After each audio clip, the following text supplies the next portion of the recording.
Hello guys, तो स्वागत है आप सभी का पीएस एक्सप्लेन चैनल में। स्पेशल थैंक्स टू वैभव नेक फॉर 100 रुपीज सुपर चैट। तो चलिए स्टार्ट करते हैं। लास्ट एपिसोड में हमने देखा था ईहान सभी के सामने आ गई होती है। सभी लोग बोल रहे होते तो एक ही फेस के ना ब्यूटी भी है और बीस्ट भी।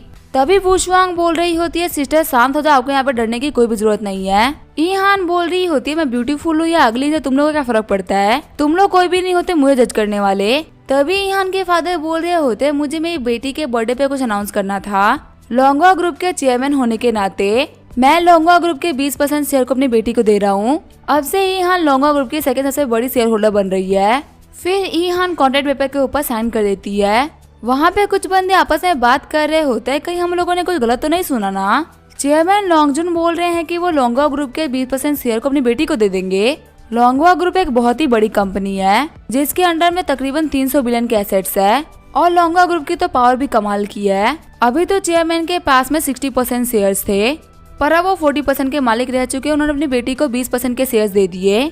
दूसरा बंदा बोल रहा होता है, अभी तो ईहान काफी ज्यादा यंग है, वो मुश्किल से हमारी एज की होगी और उसके फादर ने उसको 60 बिलियन के एसेट्स दे दिए हैं। ये तो बहुत ही कमाल की बात है। तीसरा बंदा बोल रहा होता है, अमाउंट देखने के बाद तो मुझे लग रहा है कि ईहान तो काफी ज्यादा ब्यूटीफुल है, इसके फेस के उस माँ को संभालना इतना ही मुश्किल नहीं होगा। और रही बात मजे करने की, तो अगर लाइफ में किसी के पास भी इतने पैसे होंगे तो वो मजे कर ही लेगा। वांग बोल रही होती है, बदले तो काफी ज्यादा बेकार बात है ना कि ईहान का फेस इतना खराब है, ये दिखने में तो बहुत ही ब्यूटीफुल है, साथ ही बहुत ही बड़ी फैमिली से बिलोंग भी करती है। काश जो इसका फेस है वो ठीक हो पाता। मैंने सिस्टर जुई को देखा था, सिर्फ और सिर्फ कुछ दिनों के लिए उनका जब फेस खराब हो गया तो वो काफी ज्यादा दुखी हो गई थी। वो लोगों को फेस तक नहीं करना चाह रही थी, पर इनके फेस पे तो यह मार्क बचपन से है, शायद इसी वजह से लोगों के सामने नहीं आ रही थी। और जब ये लोगों के सामने तो लोग इनके बारे में बहुत ही गंदे तरीके से बातें करने लग गए। टोनी बोल रहा होता है, हाँ तुम बोल तो सही रही हो, यहाँ पे इसके लिए बुरा तो मेरे को भी लग रहा है, पर मुझे यहाँ पे लग रहा है कि यहाँ पे चीजें जैसी दिख रही है ना वैसी है नहीं। शायद से यहाँ पे मिस हान जो भी कुछ कर रही है वो जानबूझ कर रही है। उनके फादर ने उनको उनकी कंपनी के 20% एसेट्स दे दिए। मतलब ये चीज तो हमें प्रूव करती है कि यहाँ काफी ज्यादा कैपेबल और इंटेलिजेंट लड़की है। तो हो सकता है उसके ये सब करने के पीछे अपने कुछ रीजंस हो जो कि सामने आने के बाद में सभी लोग छोड़ जाएंगे। वांग बोल रही होती है, बदर आखिर आप कैसी बातें कर रहे हो, कोई भी लड़की कितनी भी प्लानिंग कर सकती है लेकिन वो कभी भी गंदा नहीं दिखना चाहेगी, वो भी अपने बर्थडे पे जब वो दुनिया के सामने पहली बार अपीयर हो रही है। मेरे लिए ये मानना बहुत ही मुश्किल है। टोनी बोल रहा होता है, आखिर रियलिटी क्या है तो बाद में पता चलेगा। अगर मैं ईहान से एक ही बात कर पाता ना तो फिर मैं ये बात कंफर्म कर पाता कि यहाँ पे तुम सही हो कि मैं सही हूँ। तभी ईहान के पास में दो बंदे आ जाते हैं। पहला बंदा बोल रहा होता है, मिस ईहान आपको कांग्रेचुलेशंस, आपके बर्थडे गिफ्ट के तौर पे मैं आपके लिए जेड नेकलेस लेके आया हूँ जो कि मैंने पर्सा से खरीदा है, उम्मीद है आपको ये बहुत ही पसंद आएगा। दूसरा बंदा बोल रहा होता है, मिस हान मैं आपके लिए वांग इजी का बनाया हुआ कोलियोग्राफी लेके आया हूँ, मैंने इसको तकरीबन $30 मिलियन में खरीदा था। मैं कब से सोच रहा था कि मैं आपके बर्थडे के दिन आपको ये गिफ्ट करूंगा और फाइनली देखिए आज वो दिन आ ही गया। तभी वहाँ पे झैंगो आता जो कि झैंग फैमिली से है। झैंगो बोल रहा होता है, मिस ही मुझे माफ करेगा, मैं आपके बर्थडे पे आपके लिए कुछ भी लेके नहीं आ पाया, पर मैंने आपके बर्थडे की बहुत सारी तैयारी करके रखी है, मैं आपके लिए पियानो बजाना चाहूंगा, उम्मीद है आपको ये पसंद आएगा। दूसरा बंदा बोल रहा होता है, क्या तुम पियानो बजाना चाहते हो और सभी के सामने शो ऑफ करके दिखाना चाहते हो कि तुम कितने अच्छे हो, लेकिन आज तुमने गलत दिन पिक कर लिया है। यहाँ पे सभी लोगों के बीच में मिस्टर स्टार्क भी खड़े हैं। क्या तुम्हें नहीं पता कि मिस्टर स्टार्क एक पियानो मास्टर है? जब इन्होंने चैरिटी में पियानो बजाया था तब वो चीज वायरल हो गई थी, तो फिर क्या इनके सामने तुम पियानो को छूने की हिम्मत भी करोगे? झैंगबो बोल रहा होता है, हाँ मिस्टर स्टार्क के पियानो की स्किल है तो कमाल की, मैंने इनकी स्किल को देखा भी था और इनके बारे में बहुत कुछ सुन भी रखा है, मैं भी इनको एडमायर करता हूँ। दूसरा वाला बंदा बोल रहा होता है, तुम पियानो बजाओ, इससे अच्छा तो यही है ना कि हम मिस्टर स्टार्क से बोल दे कि वो पियानो बजा ले। मिस्टर स्टार्क प्लीज आप हम लोग के लिए पियानो बजाइए, हम लोगों को सुनना है। सभी लोग वहाँ पे बात कर रहे होते हैं, हाँ मिस्टर स्टार्क बहुत ही कमाल का पियानो बजाते हैं, वो हमारे कहने पक्का से पियानो बजाएंगे। टोनी सोच रहा होता है, मैं तो यहाँ पे आराम से खड़ा था पर ये लोग मुझे आगे से बुला रहे ताकि मैं शो ऑफ कर सकूं, लेकिन ये चीज बहुत ही इंटरेस्टिंग है क्योंकि इन लोगों को देख के तो लगे ना कि ये लोग मेरे दोस्त है, तो आखिर ये सभी लोग के सामने मेरी तारीफ क्यों कराना चाहते हैं। और मैंने पहले देखा था कि जो झैंगबो था वो ली जियामो के साथ में खड़ा था और शायद से ये दोनों कुछ प्लान भी कर रहे थे। लगता है इन लोगों ने पियानो के अंदर कोई ना कोई तो गड़बड़ कर रखी है, वरना ये लोग इतने कॉन्फिडेंट तो नहीं होते। वुशवांग बोल रही होती है, टोनी यहाँ पे सभी लोग तुम्हारा पियानो सुनना चाहते हैं, मैंने भी तुम्हारे पियानो के बारे में बहुत कुछ सुन रखा है, तो आखिर तुम सबको वेट क्यों करा रहे हो, प्लीज हम लोग को सुना दो। टोनी बोल रहा होता है, अगर तुम बोल रही हो ना तो मैं पक्का से बजाऊंगा। तभी झैंगबो बोल रहा होता है फटाफट से हमें पियानो लेके आ जाओ, आज मिस्टर स्टार के बजाने वाले हैं। झैंगबो सोच रहा होता है टोनी फटाफट से और तुम्हारी बेइज्जती कराओ, मैंने इस पियानो को ऑलरेडी खराब कर दिया है। चाहे तुम कितने ही कमाल के मास्टर क्यों ना हो, लेकिन तुम खराब पियानो तो नहीं बजा सकते ना।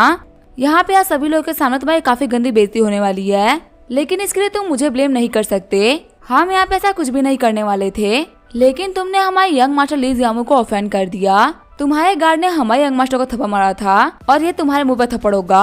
तभी टोनी वहाँ पे आते हुए बोल रहा होता है आज मिस ई का बर्थडे है और मेरा परफॉर्मेंस मिस ई के लिए एक बर्थडे गिफ्ट होगा, लेकिन मैं चाहता हूँ कि ये बर्थडे गिफ्ट बिल्कुल भी नॉर्मल ना हो, ये बहुत ही खास होना चाहिए। मैंने पिछले बहुत सारे ओकेजन्स में पियानो बजा रखा है, तो इसी वजह से आज मैं पियानो नहीं बल्कि वॉयलिन बजाऊंगा, ताकि मैं मिस ई को स्पेशल ट्रीट करा सकूं। मिस ई, क्या आप मुझे अपना वॉयलिन दे सकती है? झैंगबो सोच रहा होता है आखिर यहाँ पे ये सब क्या हो गया। मुझे लगा था कि टोनी को सिर्फ पियानो बजाना ही आता है, लेकिन अब तो ये वॉयलिन बजाने वाला है, वो भी वो जो कि मिस ई ने बजाया था। तो इस वॉयलिन में कोई भी दिक्कत तो होगी नहीं। आखिर एक बंदे के पास में इतनी स्किल्स कैसे हो सकती है? क्या ये अपने घर पे बैठ कर दिन भर स्किल्स ही सीखता रहता है? अभी कुछ दिन पहले इसने चेस में इचिरो को हराया था, बिजनेस में इसने सभी को हरा रखा है, और अब इसकी नई वॉयलिन स्किल। ईहान बोल रही होती है मिस्टर स्टार क्या वॉयलिन बजा सकते हैं? टोनी बोल रहा होता है हाँ कुछ खास नहीं, बस थोड़ा बहुत बजाने आता है, मेरी स्किल इतनी भी कमाल की नहीं है। तभी सिस्टम बता रहा होता है आपका नया टारगेट है ईहान, जिसका की अपीयरेंस स्कोर है 9.7। इनका अफेक्शन 90 पॉइंट करने के बाद में आपको 10% रिवॉर्ड के साथ में 60 स्ट्रेंथिंग पॉइंट भी मिलेगा। साथ ही आपको कोरियोग्राफी, वॉयलिन और साइकोलॉजी के अंदर मास्टर स्किल मिलेगी और लेवल 8 की जापानीज और इंग्लिश लैंग्वेज में प्रोफिशिएंसी मिलेगी। साथ ही आपकी अवेयरनेस भी काफी ज्यादा बढ़ जाएगी। शॉक्ड होते हुए टोनी बोल रहा होता है कि इसका अपीयरेंस स्कोर 9.7 है, ये तो अभी तक का हाईएस्ट स्कोर है, पर इसके फेस पे तो एक बर्थ मार्क भी है। अगर बर्थ मार्क के साथ में इसका स्कोर 9.7 है, तो आखिर बिना बर्थ मार्क के इसका स्कोर कितना होता? इसका मतलब मैं कह सकता हूँ कि ब्यूटी के बीच में सबसे बड़ी ब्यूटी है। तभी ईहान बोल रही होती है मिस्टर स्टार्क, मुझे लगा नहीं था कि आपके पास में इतनी सारी हॉबी होंगी, मुझे भी लगा था सिर्फ पियानो बजाने में ही अच्छे हैं। आपकी परफॉर्मेंस को लेके मैं भी काफी ज्यादा क्यूरियस हूँ। टोनी बोल रहा होता है मैं उम्मीद कर रहा हूँ कि मैं आपको डिसअपॉइंट नहीं करूंगा। साथ ही टोनी बोल रहा होता है सिस्टम मेरी वॉयलिन स्किल को बढ़ा दो। सिस्टम बोल रहा होता है आपकी वॉयलिन स्किल को बढ़ाने में आपके 10 स्ट्रेंथ पॉइंट लगे हैं, क्या आप इसको और भी पावरफुल करना चाहेंगे? टोनी बोल रहा होता है मुझे 100 साल का वॉयलिन एक्सपीरियंस चाहिए। फिर टोनी ने वॉयलिन बजाना स्टार्ट कर दिया होता है। वांग बोल रही होती है आखिर भाई ने वॉयलिन बजाना कब सीखा, क्योंकि मैंने तो कभी भी इनको प्रैक्टिस करते हुए नहीं देखा है। जीलो बोल रही होती है हो सकता है जब वो चेस प्रैक्टिस कर रहा था तब उसने वॉयलिन प्रैक्टिस कर लिया हो। वांग बोल रही होती है हाँ तो बिल्कुल सही बोल रही हो, ऐसा हो सकता है। वही हम देते टोनी वहाँ पे वॉर प्ले बजा रहा होता है। टोनी के म्यूजिक को सुनकर सभी लोगों को लग रहा होता है जैसे कि वहाँ पे कोई वॉर चल रही है।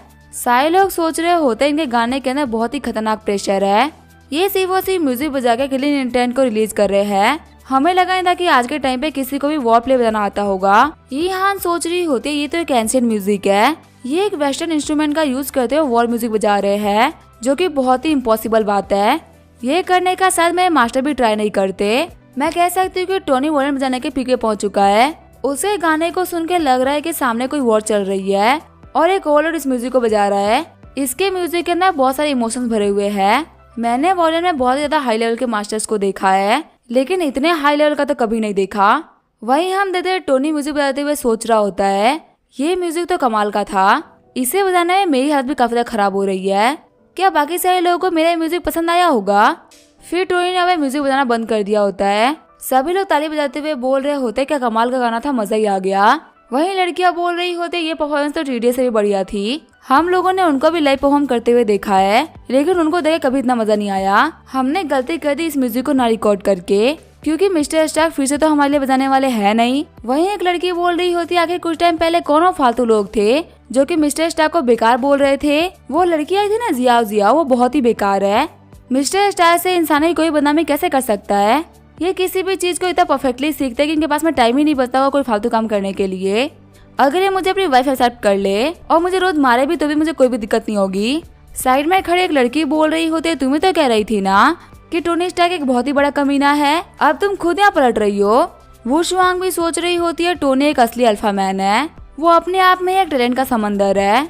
अभी सारे शिप के लोग टोनी की तारीफ कर रहे हैं, लेकिन कुछ देर पहले ये लोग बोल रहे थे कि टोनी बहुत ही घटिया इंसान है और उसको शिप से उतर जाना चाहिए था।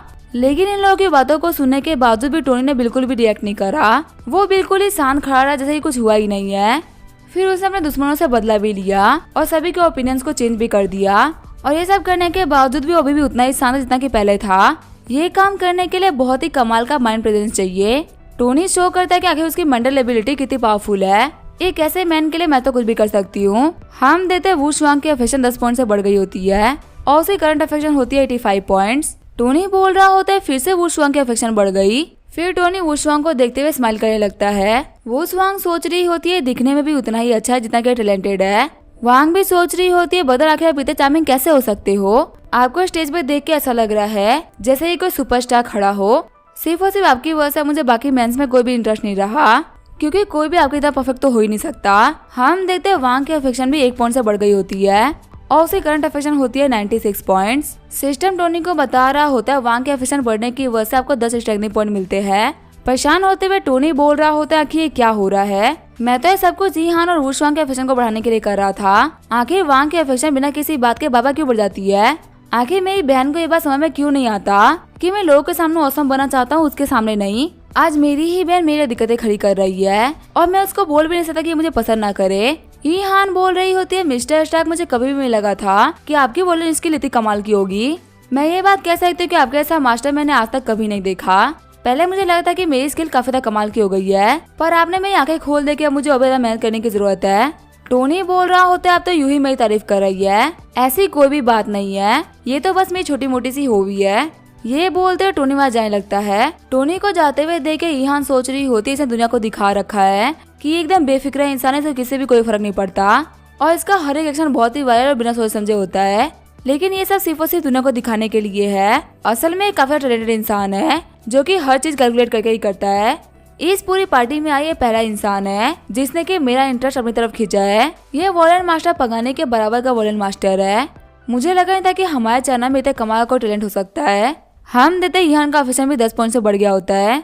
तभी टोनी को वहाँ जाते हुए जियांग देखती है। जियांग सोच रही होती है सच में ये बंदा कमाल का है, ये नॉर्मल बिगड़े अमीर यंग मास्टर ऐसा नहीं है। काश मैं भी इस बंदे से बात कर पाती। हम देखते जियांग के अफेक्शन ही 20 पॉइंट से बढ़ गई होती है। जियांग बोल रही होती है सच में टोनी एक जेन्युइन टैलेंट है। शैंग आखिर तुम्हें टोनी कैसा लगा। शैंग बोल रहा होता है इस बंदे में कुछ भी खास नहीं है, ये पहले भी एक कमीना था और अभी भी एक कमीना है। एक ऐसा इंसान जो कि मजे करने के बाद में लड़कियों को छोड़ दे, उसे घटिया इंसान कोई भी नहीं हो सकता। भले इसके पास में कितना टैलेंट और पैसा क्यों ना हो, लेकिन मेरी नजरों में इसकी वैल्यू 0 है। और मैं तुम्हें बोलूंगा कि ऐसे लड़कों से दूर रहना, इससे बात करने मत जाना।